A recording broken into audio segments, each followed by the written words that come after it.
What's up, guys? So, excuse me. Wanted to make this video this morning.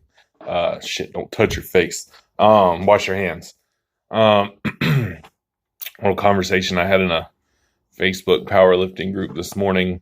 About steroid use in sport. There was an article posted about it. The group is pretty pro steroids. Most powerlifting is pro steroids. Let's not fool ourselves. Most of the community anyway, aside from, there's a group of USAPL, IPF elitists. Unfortunately, some of those guys, not all, I wouldn't even say the majority, but, some of those guys are cheating. And thankfully there's drug tests in place, and it's good anytime we catch somebody, and get them going. Anyway, the point though, I want to make, I'm not for steroids in powerlifting, in any capacity. I think before, and it is what it is. Like, there's untested federations. I'm not trying to change anybody's mind. I'm not going out there and, lobbying to make a change. It's not a super big deal to me. But I'm just going to state my opinion on why, in a perfect world, in my humble opinion, it would all be drug tested. Anyway, so, first and foremost, number one in the United States is the legalities. Like, steroids are illegal. They're, non-prescription steroids. If you get a prescription for TRT, then it's legal for TRT. I'll get to that point in a little bit. But yeah, they're illegal. It's in many states, it's a felony. There's all sorts of, kind of tagged along laws that come with drugs. For those of you who don't know, if you've got, if the drugs I know, if you had a quarter ounce of weed, okay, and you had it in one bag, you're going to get charged with possession if you get caught with it. If you had that same quarter ounce of weed, if you had it in, broken down into little nick and dime sacks, and maybe you had a pocket scale with you, now you're going to get charged with possession with intent to distribute, which is a greater charge. Whether it was all yours for personal use or not, they're going to charge you with that based on what they have there. And, same with steroids, possession is just one of the crimes, just having them, manufacturing, distributing, intent to distribute, et cetera, et cetera. There's other things that are tagged along. Depending upon where you live, I don't know if different states, I know it's a federal crime. I don't know exactly the guidelines, but I'm sure in some states it's more penalty than in other states. But in the United States as a whole, it's illegal, period, to have non-prescription steroids. So in that, I find that it's absurd that it's expected of somebody to commit crimes in order to pursue a hobby at this point. Even the top level power lifters, it's still pretty much a hobby. Obviously, there's some sponsorship money to be had. Let me turn off my Facebook in the background. And there's money to be made coaching, owning gyms, etc. But as of right now, the prize money is not there in powerlifting to make a career out of it. Unless you won big dogs and the U.S. Open every single year, and take away travel expenses, you're still not going to make like a huge killing at it. So yes, I think one should not have to resort to crimes just to be good, at a hobby, or even a professional sport for that matter. You shouldn't have to resort to criminal activity to do so.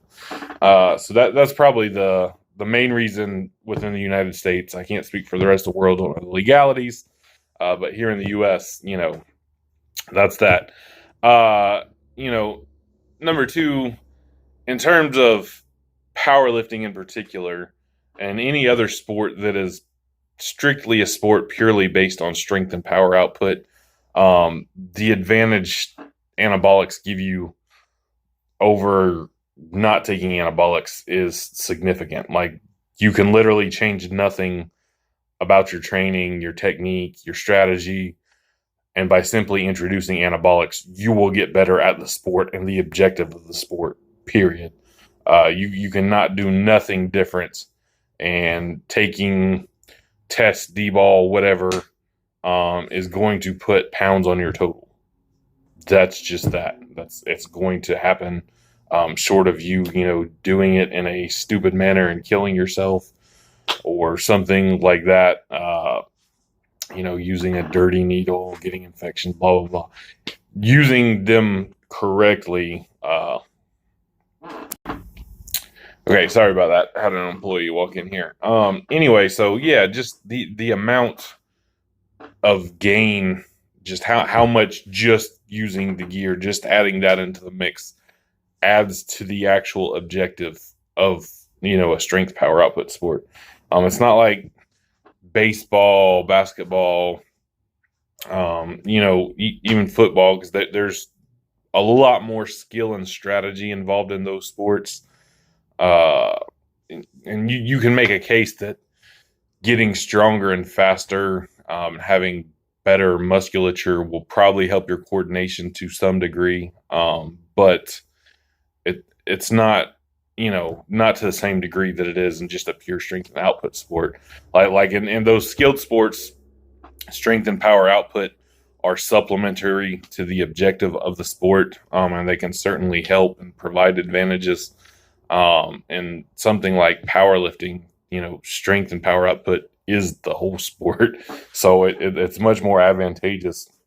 And again, I'm not saying it's not advantageous in more skilled sports, because it is. It's just not to the same degree that it is in something like powerlifting or weightlifting, So yeah, it literally will improve you just by virtue of it.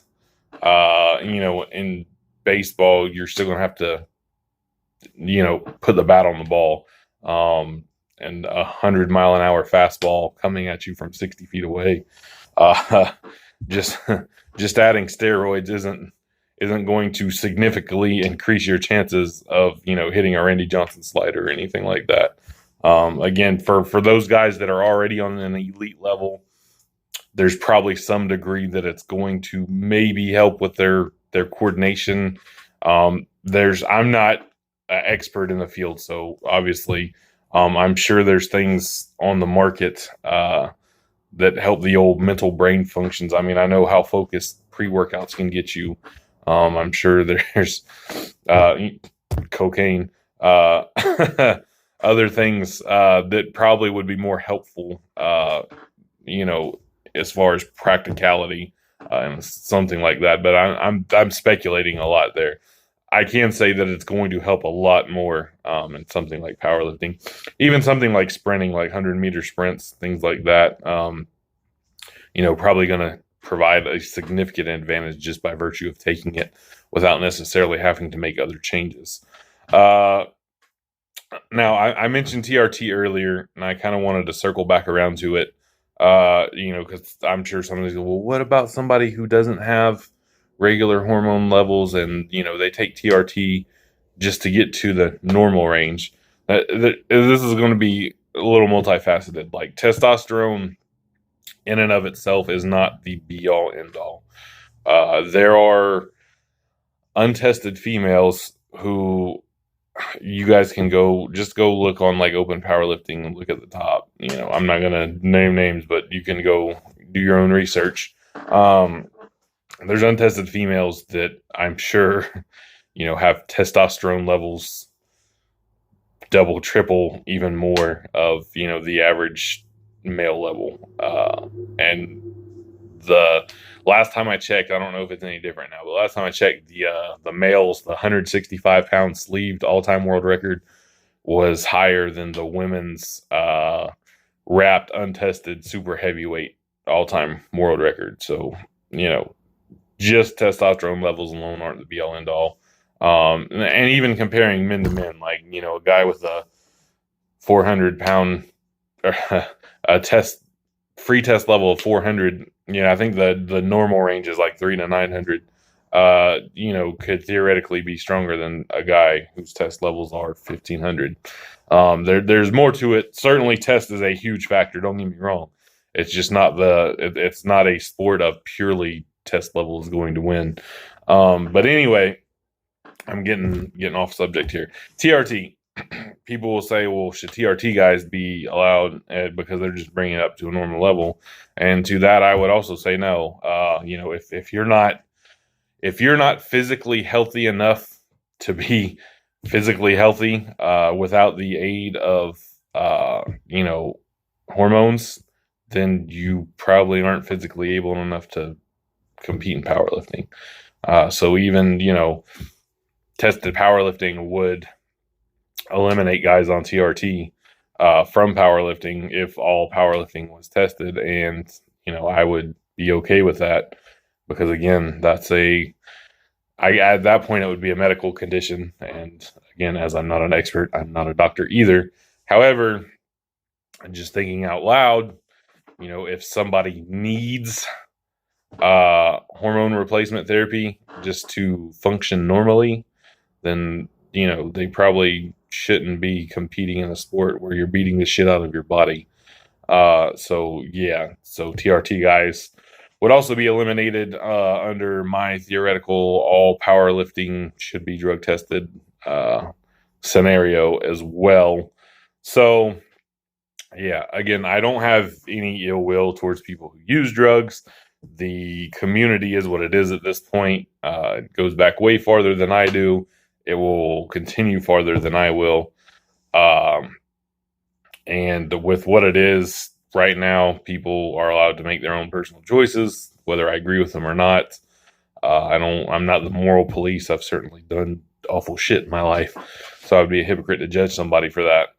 But yes, in my opinion, I think that all powerlifting should be drug tested because, hormones, anabolic agents within pure strength and power output sports just provides far too much of an advantage, in terms of helping the objective, like literally putting pounds on your total, which is the objective of powerlifting.